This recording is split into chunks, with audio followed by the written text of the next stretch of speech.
Before I start on this week's tip of the week, I need to correct some misinformation I gave you in last week's tip.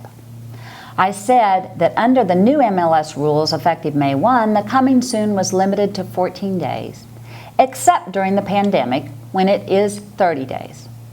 I was mistaken. The coming soon is 30 days, period. Thank you, Kathy Faulkner from Metrotex Association MLS, for watching my videos and letting me know.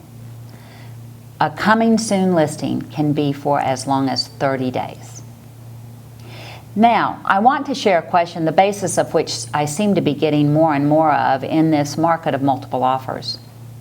Literally, the question is, there is an agent in our office that represents a buyer.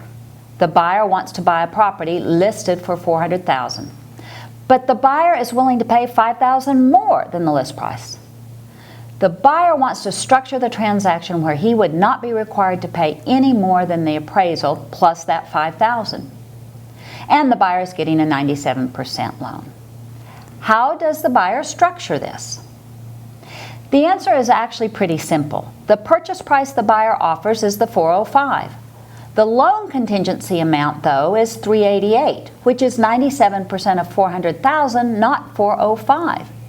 The cash down payment is the difference between the $388,000 and the purchase price of $405,000. This structure works to protect the seller and the buyer.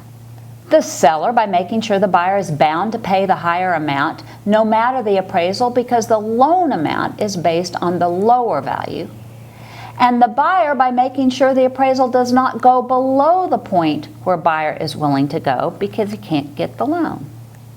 It is how I would structure any purchase transaction that involves a property where the buyer is paying more than expected appraisal value.